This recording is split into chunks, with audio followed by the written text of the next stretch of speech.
Good evening and welcome to Poland Daily. I'm Nicholas Richardson and this is the news. Further talks held today between the striking teachers and the government have not resulted in an agreement. The Polish Teachers' Union claims that the government's new proposal for a salary increase for qualified teachers is unacceptable. The talks will be continued after Easter. The new government proposal offers a 250 zlotys salary increase for qualified teachers starting from September next year in exchange for increasing the pensum by 2 teaching hours. For protesters, this is an offer they can't accept. Jesteśmy otwarci na kolejne rozmowy, ale mam wrażenie, że This is nothing new. We don't accept these proposals. Usztywniona w swoim przekazie. Protesters won't suspend their strike during May exams despite the appeal of the Deputy Prime Minister Beata Szydło. Given the problems of convening classification councils, the exams might not be held. To jest też propozycja wstępna, a to This is also an introductory proposal, which means that during the work on this proposal, protesters may still submit their demands. Now, the most important thing is the good of young people. Tutaj swoje propozycje do tej. There is no change. The protesters still want a 30% raise. The raise would come into force this year. We thought that the government would try to reach an agreement, but still nothing. We want a solution that would guarantee higher salaries right now, not next year. Our agreement is the only guarantee of a salary increase for teachers. Today, Sławomir Broniarz said that the obstacle in the negotiations is the agreement signed earlier by the Educational Solidarity Trade Union, which guarantees, among others, a total raise of 15%, shortening the promotion path, additional benefits for young teachers, reduced bureaucracy, and a change in the teachers' remuneration system. Our agreement is the only guarantee of a salary increase for teachers. The roundtable, which is supposed to touch on the subject of education, is due to take place after Easter. The Prime Minister Mateusz Morawiecki presented the details of this meeting today. Today is Maundy Thursday, the first day of the Paschal Triduum. The Chrism Mass, to bless the sacramental oils, was said by the Bishop in each diocese this morning. The evening Mass of the Lord's Supper, held in each church, symbolises the beginning of the Catholic Church's sacraments of communion and the ordination of the priesthood. On Maundy Thursday, in all the cathedral churches, the bishop, together with priests from the entire diocese, celebrates a Holy Mass, during which he dedicates the oils of the Holy Cross, which are used for the baptism, anointing of the sick, confirmation and priestly ordination throughout the year. Let us ask God the Almighty Father to bless and sanctify this fragrant oil. Let those who will be anointed with it receive interior anointing and become worthy of God's redemption.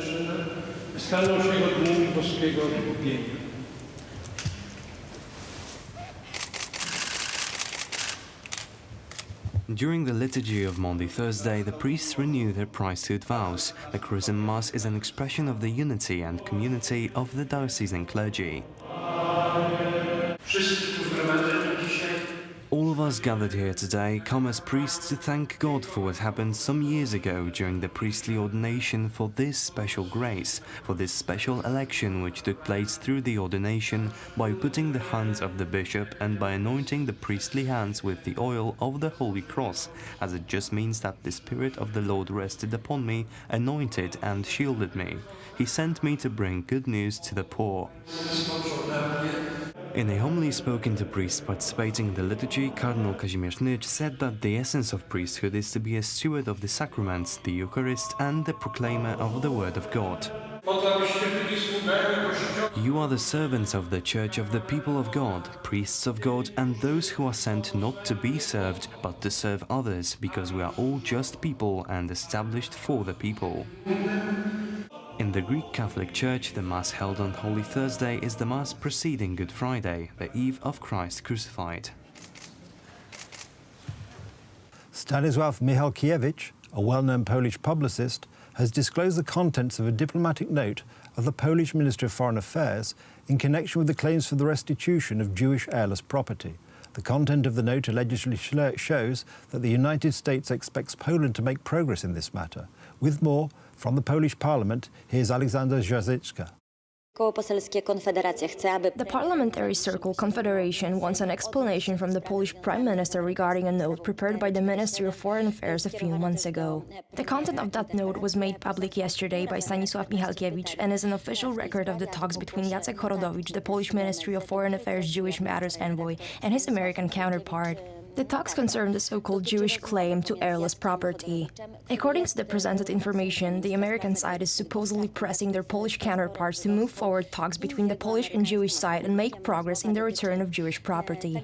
Per Stanisław Michalkiewicz's interpretation, the note contains a roadmap of the restitution of the Jewish property, showing how it will take place according to the American and Jewish plan. By posunąć kwestię zwrotu żydowskiego mienia. Tego typu działania wobec państwa. These types of actions against a country which was the first victim of the German invasion in the Second World War are out of place, and no Jewish circles have a right to make claims against Poland. In addition, the private claims regarding Jewish property were met by a separate indemnification agreement on July 14, 1960, where back then communist Poland, which was recognized internationally, and today's Poland is a legal continuation of it, paid enormous sums of over $20 million and brought closure to all Jewish claims. Którego dzisiaj Trzecia Rzeczpospolita jest następcą prawnym. President Donald Trump signed the S-447 Justice for Uncompensated Survivors Today bill in May 2018. The Polish government is assuring that this is an American legislation that does not have anything to do with Poland, but despite this, many people are concerned. Donations pledged by French billionaires, companies and ordinary citizens towards the restoration of the fire-ravaged Notre Dame Cathedral are approaching €900 million after just 2 days, a reflection of the deep significance of the cathedral's place both as a Catholic Church and in the history, culture and soul of France. But this outpouring of generosity has also prompted questions from charities, politicians and commentators about why some of the big business donors have offered so much so quickly, including speculation about how they might benefit from tax breaks on the donations.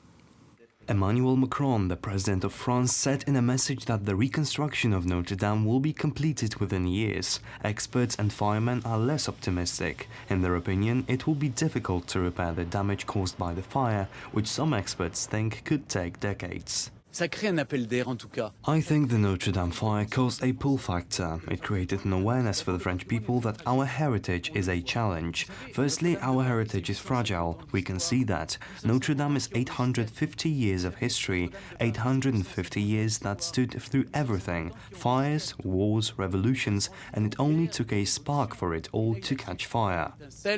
Pour que tout prenne feu. The good news is that about 90% of the priceless relics and works of art in the cathedral were saved from the fire. The evacuation plan for valuable objects was activated, in accordance with which items were removed to safety in a predetermined order during the emergency.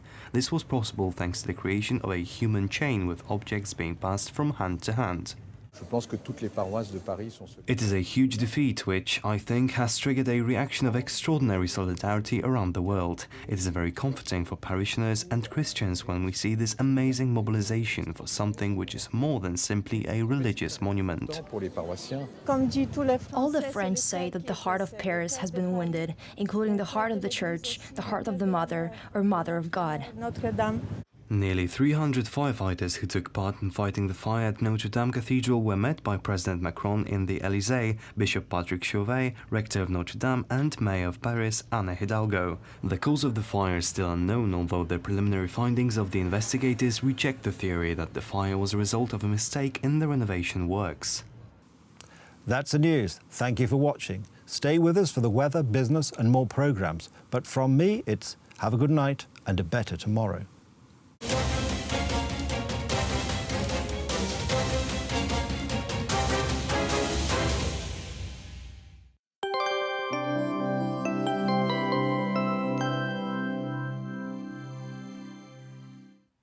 Good evening, I'm Paulina Otterstein and welcome to Poland Daily Weather.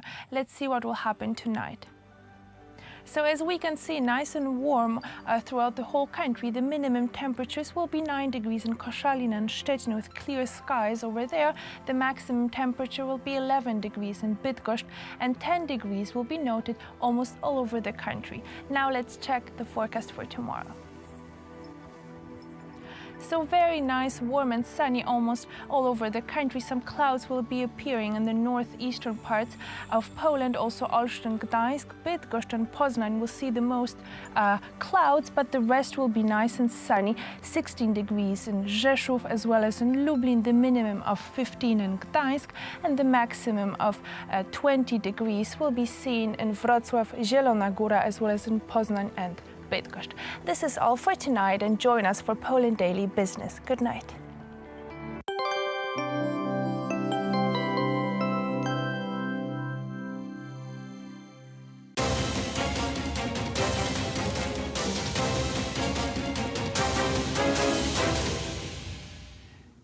This is Poland Daily Business Edition. Tonight, our guest is Przemysław Pączek. Sir, welcome to the show. Welcome, thank you for the invitation. Of Hyper Poland, and you did not came here alone. You have this fantastic model. What is it? Yeah, I came with another guest. It's actually a model of our latest design. We're a Polish-based, Warsaw-based startup inspired by Elon Musk's Hyperloop concept, but we are developing it in a completely different manner. Our Hyperloop requires a vacuum tube that the train is moving in, or some capsule, and virtually with no resistance from the air. Exactly. This is the original idea from 2013, but we have modified it heavily. Actually, we're the only company globally at the moment with a technology which allows upgrading existing railway infrastructure in steps into a Hyperloop standard. So we don't want to start straight away with completely new transportation corridors and a vacuum system, because it's not even about technology, because the technology is rather available. It's about putting it together. But the issues are more linked to lack of regulation, huge capital costs. Because you need to buy terrain. That's exactly. The main and I come from real estate, and for me, like, the biggest issue was that we are the planning and zoning and land acquisition process for building a new railway in Europe takes 15 to 20 years. So it's a so long horizon that it's not very acceptable either for investors, for users, and so on. So you think about merging this hyperspeed technology with the existing railway with some modifications. Exactly. So what the modifications are? Okay, so we're about to, maybe I can demonstrate it with this model. So what we are If you remove the model, we will show it to our viewers. Okay. More like that. Yeah. So what we are doing is basically, if we have conventional railway sleepers and rails, we just add another magnetic rails on both sides of the sleepers and a linear motor stator in the middle. And basically, this is the main modification that we need to do. Do you know the cost per kilometer? 6 to 8 million euros per kilometer. Okay. So basically, it's not... It's more or less the same level as building a highway in Poland. And this rail will be accessible to the normal train too. Exactly. This is a huge advantage. We've talked already with a couple of railway companies in Europe. Why and in is Asia. the magnetic motor required for that? Because it's much more efficient, and like the magnetic levitation allows us to move without friction at a high speed. And friction is a major issue if we are moving fast. Second major issue is air pressure. In this version, we are not dealing with this. This will be able to travel. But the train essentially will be moved on the railway on wheels, right? Up to 50 kilometers per hour, and then it will levitate. Okay. Then it will levitate. In second generation, this system is called MagRail. And the second generation is about enclosing it with special prefabricated vacuum covers. Then we will be able to remove the air, lower the pressure, and double the speed to 600 kilometers per hour. As fantastically as it sounds, we are in Poland in the phase of designing the central communication hub between Warsaw and Łódź. That's going to be another big city connected to pretty much everything we can have, including railway system from north-south, highway system, maybe some water transportation too. The plans are really huge. Do you talk to the designers about? Well, actually, we've talked already with the people responsible for it. They are very interested. Of course, this is a very, very long-term project. Have they said what they need first, like which railway will be more? It's basically the same. From Warsaw to the... From Warsaw to the port, and then from Łódź to the port. Right. This is the most important route. And basically, it's every time the same with whoever we speak in terms of railways or decision makers for such projects. They want to see something physical. So now we started to build a demonstrator of our technology. Full size? Not full size yet, because it's too expensive to start with full size. We are building a 1:5 scale demonstrator, 50 meter long. It will be ready in about 2-3 months. It's going to be shown in Warsaw. Will we have some chairs inside? People will be able to travel? Well, not yet, of course, because of the safety issues. But it will accelerate, levitate, and decelerate. So we will show the basics. So you're also building a truck for Yeah. Right. So what is the length of the truck? 50 meter. 15 meter? 50. 50. 50. So that's not too long. It's not too long, but it's enough to show that it works. Okay, because the numbers are there. Yeah, and then within another dozen of months, we will have a full-scale prototype. We're, of course, raising some money for this. We started last month an equity crowdfunding campaign. We raised, within a week, 200,000 euros to build this demonstrator. Now we are still continuing. Well, in the scope of the project, that's a peanuts. That's true. That's why we are waiting for a decision also from the National Center for Research and Development, NCBR, in Poland, for a grant for 3.7 million euros. So this, combined with some private money that we are raising, would be enough to complete the R&D for this and start certification. Do you also run simulation regarding the cost per passenger, the possible ticket price, and Okay. let's say between Warsaw and this new hub? It's too early to do estimates for ticket pricing, but the simulations that we have show that for 300 kilometers per hour, our system will use 13% less energy than normal high-speed railway. And the maintenance costs will be around 25% lower, because we don't have friction between wheels and rails moving at very high speed. We levitate, so there's not so much use of the elements. So in total, it's around 35%. So I guess the tickets might be even cheaper than comparable to the current prices. Right. It shouldn't at least be more expensive. Okay, but you will need a special truck, and theoretically the truck can also move, I don't know, the cargo rail. But if you have something moving 300 kilometers an hour, it will be difficult to match the existing traffic with it. But it already exists, this kind of systems. You have bypasses, you have trains stopping and letting the faster trains go. It already happens. We also have some talks about the cooperation with a railway traffic management system producer. So they will most likely help us to build a system able to manage this. The IT is ready for this, basically. You need to adjust it, and using some bypasses, it's completely doable. Okay, so fantastic project for the end. So how many people is involved in it? Well, there's around 20 people at the moment involved. As soon as we close this round and get the grant, we should double this number to around 40 this summer. Those are designers? Designers, engineers. We have, for example, a Polish professor living currently in the States who's one of the best experts in electromagnetism in the world. He used to work on the Japanese Shinkansen maglev, the magnetic train. Professor Jacek Gieras, so he helps us also a lot with this technology. We have some advisors from Lithuania, from Israel, from Europe. Well, it's good to know that this is such a cutting-edge technology is being developed here in Poland. And once you will have this truck, please tell us, and we will go there with the camera and show our guests how it works. Of course, we will. Przemysław Pączek of Hyper Poland was our guest. Thank you very much for this conversation. And that was it for tonight's Poland Daily Business.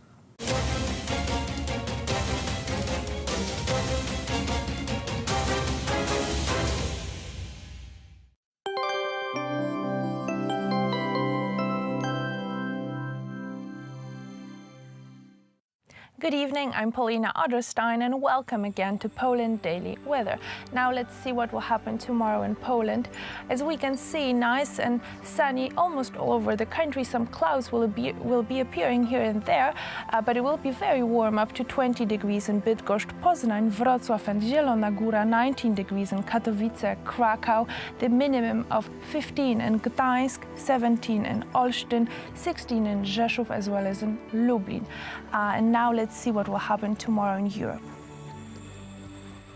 So nice and sunny will be especially around Warsaw, Berlin, also Stockholm with 18 degrees, Oslo 16, so much warmer in the northern parts of Europe. 12 degrees only will be seen in Madrid with showers, 16 in Lisbon, so those places will be much cooler. 22 in Rome though, as well as in Brno. This is all for tonight. Thank you and see you soon.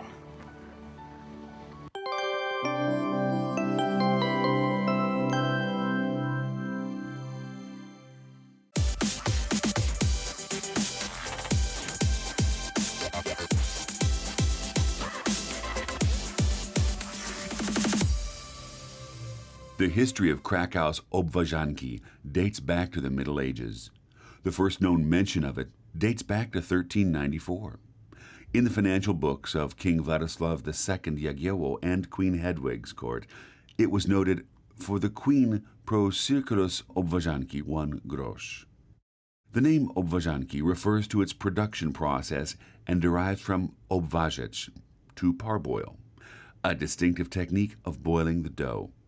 The Latin name, circulius and circenellos, refer in turn to the obwarzanek's round shape. Okay then, so I think we're ready to put our obwarzanki in the boiling water. Yeah, so now I will take it to the bakery, first boiling water, then I will add some seeds, and at last I will put it to the oven. So yeah, so I will just take it. Splendid. They're looking good. They are. I mean, not good enough to eat, but... almost. Yeah, almost. Of course, it's boiling water, so I don't want to put my hand in there. So. Very wise, yes. Please don't burn yourself.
Obwarzanki is traditionally produced by bakers.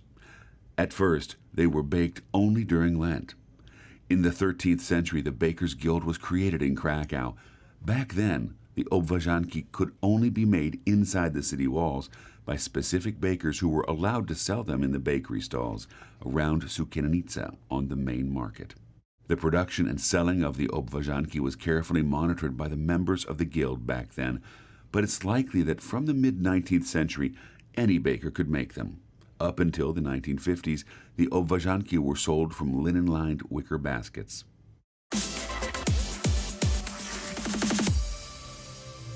Okay then, so I think we've had about 7 minutes by now, so I think... The obwarzanki are in the oven, but they should come out soon. Right, out of the boiling water. So where's Zuzia? Where is Zuzia? Yeah, they are ready. Wow. And they are really beautiful. Yeah. But actually, yeah, it takes 7 minutes in our bakery, but normally in the bakery it's between 15 minutes. Yeah, because in the bakery for one time they are baking even more than 200 obwarzanki. So yeah, it takes a little bit more. But you create a really beautiful obwarzanki. I'm pretty impressed. Thank you. All right then. I think there's only. Are they too hot to eat right now, or can we try? Yeah, they are hot, so maybe we will wait. Okay. But actually, there is a really important thing that I need to tell you about it. All right then. Because this is protected geographical indication. It's a certificate that obwarzanek got in 2010 from European Commission. And this certificate says that we can bake obwarzanki only in Krakow or in Wieliczka. And it protects the name of obwarzanek krakowski, it protects the recipes. It's really important if you are gonna buy obwarzanki somewhere around the city, you always need to look for this indication. Because if it's not, it's just the fake one obwarzanek, and it's many of the fake one obwarzanek somewhere around the city. So you always need to look for this indication. All right. Great to know. Authenticized obwarzanek. Okay.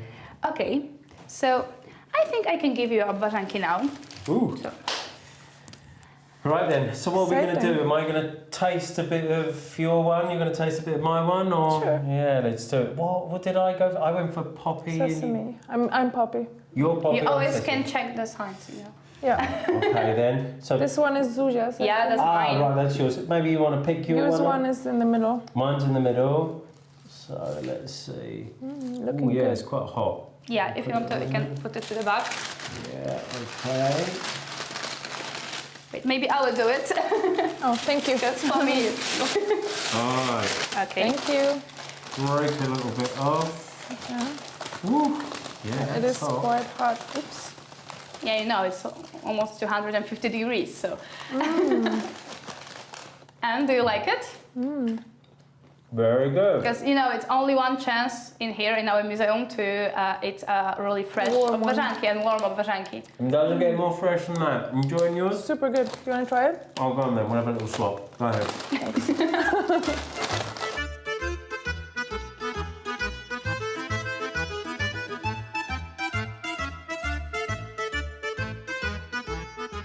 Okay, but there is a next really important thing. Oh, okay. Because thanks to the arts workshop, you all got the title The Apprentices of Obwarzanek. Oh. And I have a certificate for you that you can prove your new skills. So this one for John, Oh, this one for Paulina. fantastic. Wow. Congratulations So, to yeah, both now of you us. have a proof that you know almost everything about obwarzanek. There you We're go. experts. Proof indeed. No, you are a czeladnik. Oh, czeladnik. And what's a czeladnik? It's like people that know how to create obwarzanek, but he's not a master. All right. So we're the pre-master stage, but Yeah, working our almost way there. Yeah. But you always can get the title of the master. All right. Also here. Maybe in the bakery, that will be easier Yeah. there. Yeah, so you need to walk there for some time. Great. That's fantastic. So, thank you very much for joining us at Poland Daily Culture. I'm John Carter. And I'm Paulina Otterstein. See you. Till tomorrow. The obwarzanek has been awarded the status of protected geographical indication. In 2010, the European Commission recognized that the round and plaited snack as a part of the culinary heritage of Krakow, as well as the tradition of the city. The certificate strictly determines the weight, shape, and production process of the obwarzanki, and it can only be given to the bakers from the city of Krakow or the counties of Krakow and Wieliczka.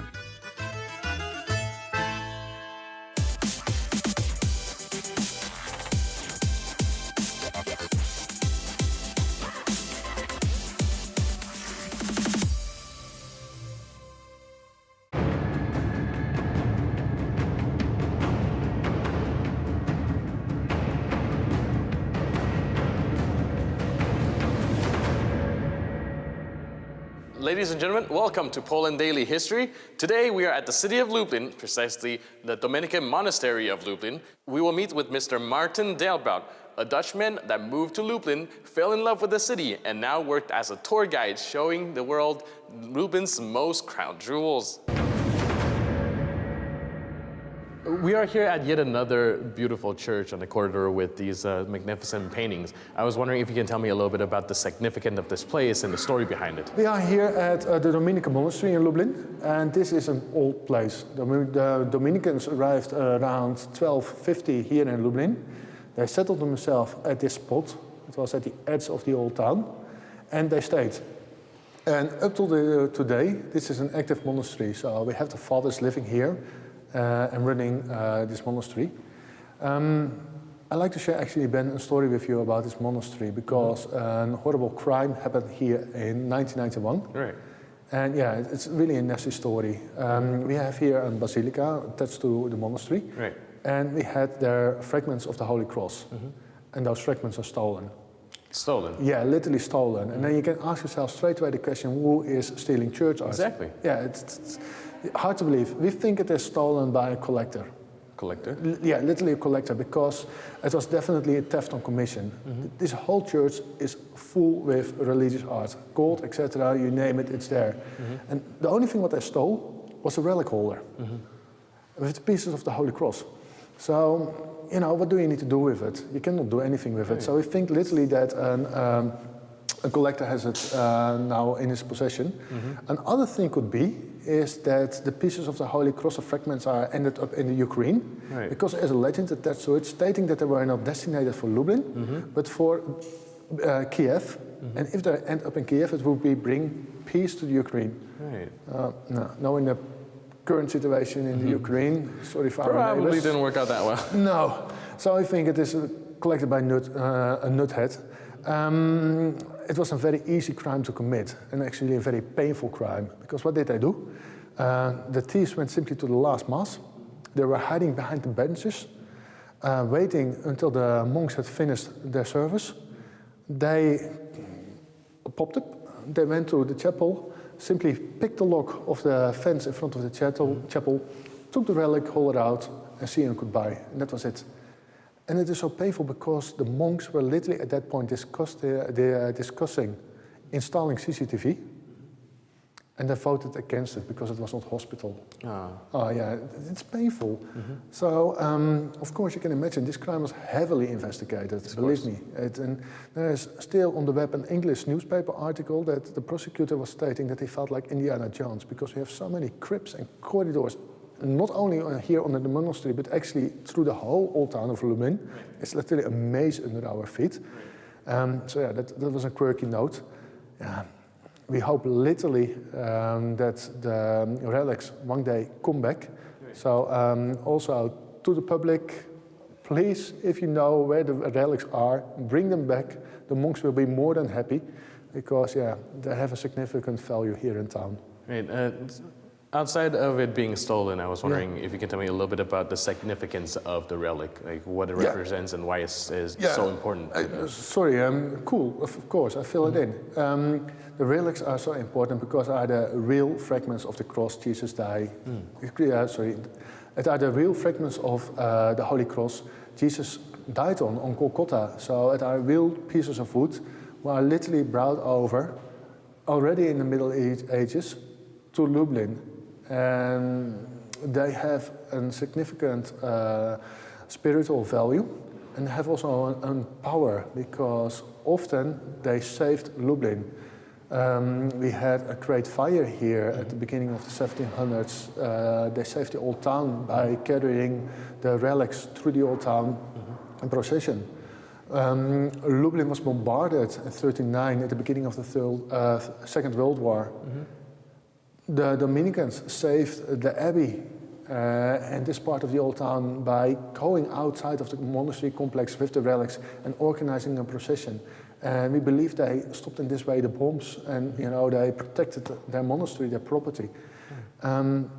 Also, it's handy to know that the monastery was shut down for a while during the occupation, or actually the dividation, this is a better word, of Poland. The Russians were ruling town here.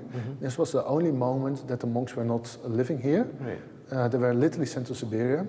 The show was closed down here. They made military barracks out of it. And yeah, the whole place was plundered. So everything of value was taken out. Even, the simplest things like the metals, you name it, it's gone. And thanks God, it is rebuilt. Do you think you can tell me a little bit more about the Great Fire you just mentioned? Yes, of course, but then I would love to take you with me to the castle, to our museum in Lublin. There's a lovely painting, and there I will share the story with you. All right, perfect. Cool, let's go. The Basilica of Saint Stanislaus and the Dominican Monastery in Lublin are some of the oldest institutions in Lublin. The Dominicans moved to Lublin in the early 13th century, built their first church in 1253. So can you tell me a little bit about this painting right here, and what does that have to do with the relic of the Holy Cross? Okay, we have a lovely legend in Lublin. We have many of them. And this painting refers to the Second Great Fire in Lublin. On the 2nd of June, 1719, it was a very warm day. A thunderstorm came over town. Lightning hit the rooftop in the former Jewish section of town. And within no time, the whole Jewish section of town was burning. So you can imagine, it was an inferno. Right. Yeah, so rabbis were praying, the people were in a frenzy, and it was really terrible. And the flames were moving towards the old town. Right. For your information, the Jewish section of town, the Jewish quarter of town, was built around the castle. Right. So those flames were moving towards the town hill, and the Dominicans felt obligated to act, the monks. Right. And they decided from, okay, we take the relics of the Holy Cross, and into procession, we go towards the fire. Right. And when they were moving with the procession towards the castle, they needed to pass the cross caccade. And the moment they stepped out of the cross caccade, rain poured down. A huge, tremendous amount of rain poured down. The flames went out. And up till today, the Dominicans are stating that this was an act of God, an intervention of God. So God simply saved the old town of Lublin. And that is depicted here in this lovely painting. So in the painting, you can see the former St. Michael's Church. It is a huge, huge church. Right. You see there the castle. In the corner, you see the flames under the castle. And you see there Dominican monks passing the gate and going towards the fire. Oh. And of course, yeah, the rain which followed poured down the flames. This is, in their opinion, yeah, literally a miracle going on. Right. Myself, I have a bit another opinion about it. Yeah? Yeah, and I'm Dutch, so I'm very down to earth. Sure. I think the fact that the fire went out had to do with the structure of the buildings at the time. The structures? Yeah, because the Jewish section of town had less money. Right. So the buildings were mainly made out of wood and straw. Sure. While the old town was built out of bricks and mortar, and we had even the city walls at the time. Right. So yeah, that definitely can... Insulated it from the fire, maybe. And could have saved the old town. On the other hand, I've already had a couple of guests during my tours who simply stated, Martin, you know, if you have lightning in a thunderstorm, rain will follow. Yeah, I rest my case. But it also has a very interesting symbology, because you see people of different religion going out and helping one another, even in their own ways. Definitely, because there was no segmentation about religions too much. Of course, historically, the Jews needed to live outside of town. The Jews came in to Poland between 1500 and 1600, and by law they were not allowed to settle themselves in the old towns. Right. So within the walls, so they lived a bit in suburbs outside of the walls. But yeah, of course, people were integrating with each other, they were trading together, and there was harmony. Right. As we can see, Lublin is one of the oldest cities filled with historical monuments, but the beating heart of the city, the Lublin Castle, is right behind me. The castle was a prison for over a century when Poland was under occupation, but today it serves a positive purpose of being the city's main museum. I'm your host, Benjamin Lee. I'll see you next time on Poland Daily History.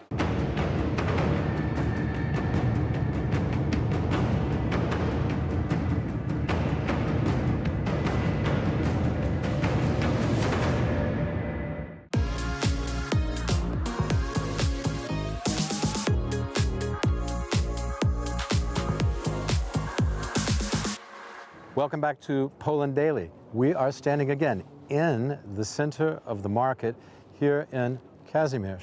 Now look, there's a lot of history here. This is perhaps one of the best, the second best preserved Old Town Square in Poland, after the very large, by comparison, square or Rynek in Krakow, which is often called the biggest square in Europe. This is somewhat smaller, but still it's rich. It's rich with history. It's rich with architecture because a lot of the buildings still remain from its most formative period, which was the 1600s.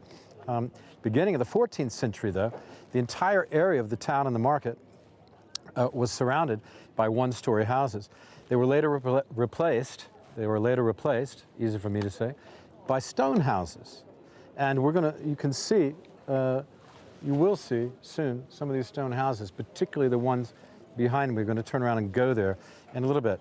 Anyway, the people of Kazimierz Dolny during this time were busy, as we talked about, farming, brewing, building boats because they're by the river, and also ferrying people across the Wisła.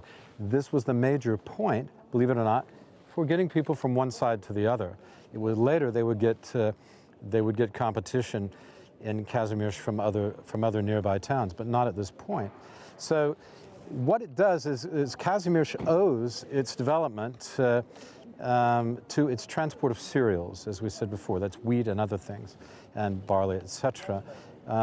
It obtained new royal privileges and grew and grew. And as the population grew wealthier, they started to build up these taller buildings around us.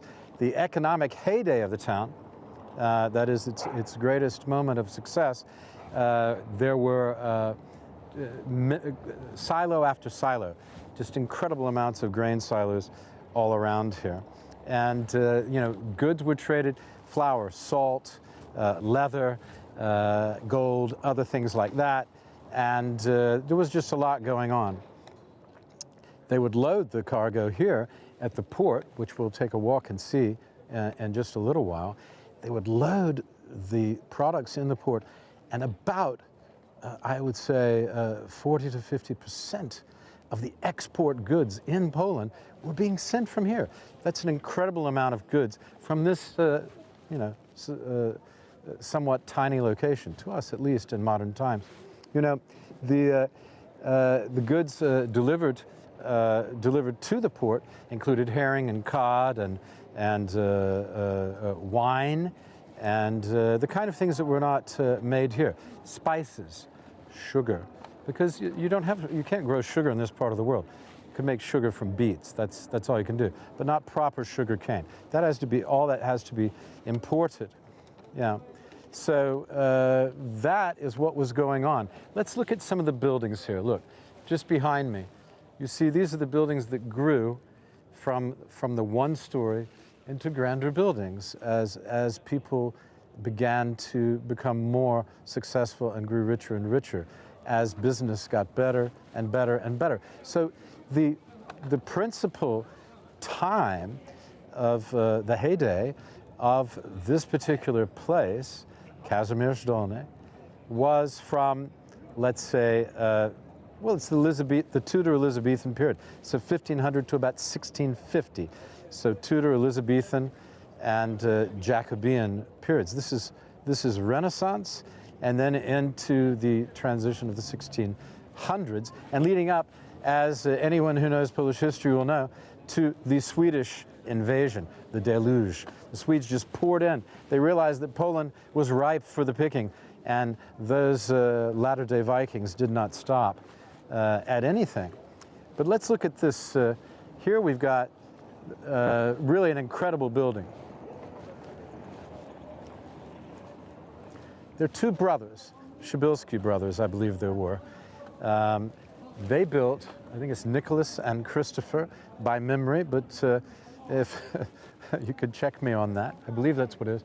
They built these two extraordinary buildings. There's nothing like these two buildings in the whole country of Poland. Nothing like it, and I haven't seen anything really like it in Central Europe. They're a testimony to the individual wealth, and I would suggest perhaps a bit of a competition, because if we look at these buildings, we can see quite different facades, and I think it's worth coming a little closer. Come on. What we actually have here is a triumph, if you will, of the provincial, because these two brothers in building these two facades are showing the importance of this locality. They're showing off their wealth as well, but they're also promoting their town, and they're promoting the culture of the time by the symbolism that they have chosen to use here. And perhaps they're even competing with each other a little bit. At any rate, it's worth a closer look, so let's do that.